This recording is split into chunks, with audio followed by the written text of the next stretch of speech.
turn out, and I have a foot connection to the floor. We can also call it brushing your feet to the floor. So there's a little bit sensation of gliding on the floor. Very much different from stepping like this up and over.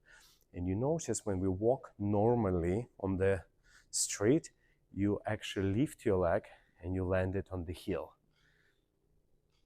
Because when we move, we want to move the most efficiently when we just walk. Now for dancing, you want to dance efficiently, but dancing is different from just walking. It's not the most efficient way to walk, but it's a more rumba walk, cha-cha walk, samba walk.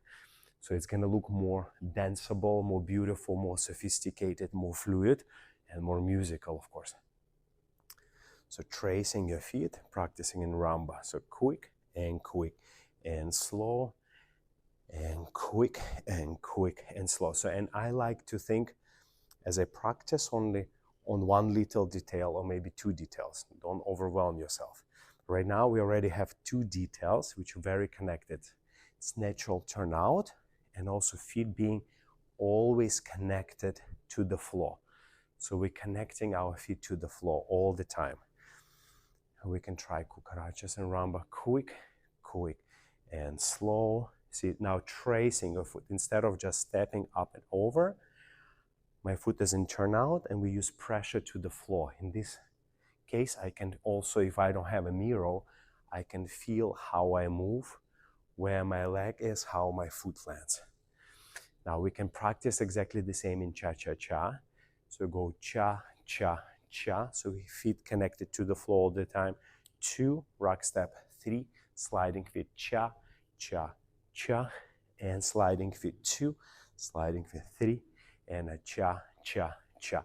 Even when we do very difficult, like a hip twist shasa, we're still gonna have our feet turned out and we're gonna slide them to the floor like from here. Cha. So instead of going this way. And that's also allow you to use your standing leg more. So I'll give you ideas later. Cha, cha, cha. So the feet are always connected to the floor. We can do rande, cha, cha, cha. Also, if you're practicing samba, we want to have a connection, feet connected to the floor all the time.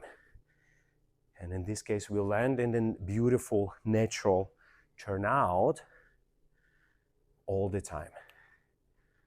Tracing our feet. So there should be a sound, slight sound of the foot, slight foot pressure to the floor. At the beginning, you're gonna exaggerate a little bit. That's okay. It's like you're driving a car. You're gonna hold the wheel too strong. But later on, you'll find the right degree of pressure, a foot connection to the floor. So we just practiced already 2 main principles. So number 1 was natural turnout in our feet. Anytime we step, we want to maintain that. And then we learn also as we move our feet, regardless of dance, our feet have a strong connection to the floor. Feet brushing to the floor. We're drawing lines on the floor. So feet are always connected to the floor. With the inside edge, of course, that's important, with the inside edge. So 2 principles right now. Now the third principle, also related to the feet, it's a foot placement. How are we gonna place our feet as we step? So I'll demonstrate again on the rumba walk, which is very important and very easy to understand. Now, for example, if I want to move forward, very often people step and they step into overcross. Some people have this mistake. They step and there is a big hole between their legs. Now, what is the principle? How to step, where to step? So the idea is your heel and toe should always be on the same line. What does it mean? This is my standing leg and my foot is turned out and my toe right now has a certain degree of openness. Now, if I draw a straight line here, that will be ideal for my other foot to land. So if I place my foot right here, now you see my legs not too overcrossed, not too open. So they're more or less in one line. But if I switch them without turnout, you see there is like a 2 famous, this is what most teachers teach, parallel tracks. So you don't want to dance like that.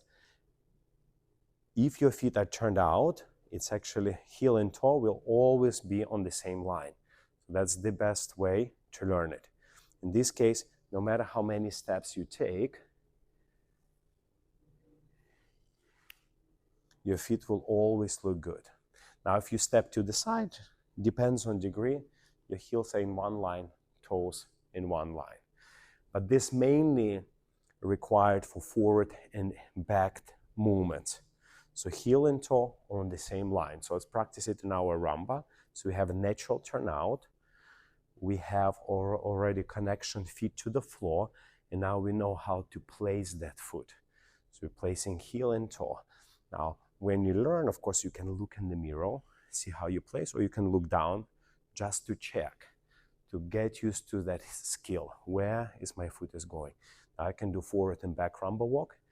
See, now this is my standing leg, so my heel will now decide the angle of my heel where I place my foot. You see, heel and toe on the same line right here. So if I do not follow this principle, my legs will be open or too much overcrossed. So I can take a step back. So I have natural turnout. My feet are connected to the floor. And also I learned that I place where I place my foot. Heel and toes, more or less on the same line. And you see my feet and legs and body become much more organized by just doing those three principles. Now, if we're doing cha-cha-cha, if we're doing regular walks in cha-cha, it's of course the same. But when we're doing lock step, it's called Latin cross step, that's going to be different. Here we on purpose want to cross our legs. But then when we exit, you see, I'm exiting heel and toe on the same line. So let me demonstrate again. So we do cha-cha lock step. So the first step, heel and toe on the same line. Beautiful rumba walk, cha-cha walk, cha-cha lock step. But you see now my toes on this line. So on the exit, you want to reposition your feet. So if you do again, cha, cha, cha. So now you also learn that cha-cha lock step has a little bit diagonal shift just because of that important feet position, because we don't want to stay like this in that cross. So heel and toes are always on the same line. The same if you're practicing your samba cruzado walk, you step, now you check where your free foot lands, and it has to land heel and toe on the same line. If you're doing basic of samba, the same, especially for the backward. And remember, for the backward, you see if I stay in this position, my heel will decide where my toes will land. My heel decide where my toes will land. So we already covered three main feet principles. So we have a natural turnout. So we do any step and we have that natural turnout.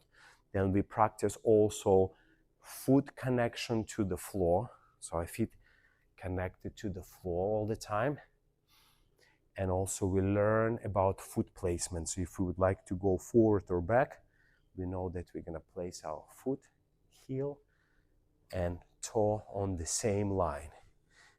So we don't get over cross legs or open legs.